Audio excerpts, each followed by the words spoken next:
জামিয়া আহমদিয়া সুন্নিয়া মাদ্রাসা save করা হলো, কোনো অস্ত্র পাওয়া গেছে কিনা? সেনাবাহিনীর দ্বারা সেভ করে কোনো অস্ত্র পাওয়া যায়নি। আসলে অস্ত্র কোন জায়গায়, ভিডিওটা দেখে যাবেন। ধানমন্ডিতে জামায়াত ইসলামের একটি গোপন আস্তানার সন্ধান পেয়েছে পুলিশ। সন্ধ্যায় চালানো এই অভিযানে বিপুল সাংগঠনিক বই, শক্তিশালী বোমা ও দেশীয় অস্ত্র উদ্ধার করা হয়।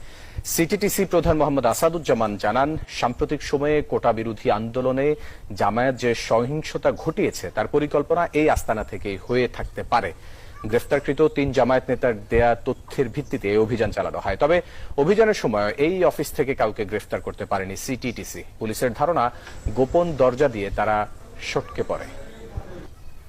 এই কোটা আন্দোলনে জামাতে ইসলাম, ছাত্র শিবির এই ঢাকা শহরে যে তাণ্ডব চালিয়েছে, ব্যাপক ধ্বংসযজ্ঞ করেছে, পুলিশের উপরে হামলা করেছে, পুলিশকে হত্যা করেছে, খুব গুরুত্বপূর্ণ স্থাপনায় তারা যে ধ্বংসযজ্ঞ চালিয়েছিল, জামাতে ইসলামের সিদ্ধান্ত এবং নির্দেশনা এই অফিস থেকেই তারা দিয়েছে। এবং এই কাজের জন্য যে সকল ফান্ডিং এর প্রয়োজন ছিল, তারা ফান্ডিং এই অফিসে রিসিভ করেছে এবং এখান থেকেই তারা ফান্ড ডিস্ট্রিবিউট করেছে বলে আমরা প্রাথমিকভাবে জানতে পেরেছি।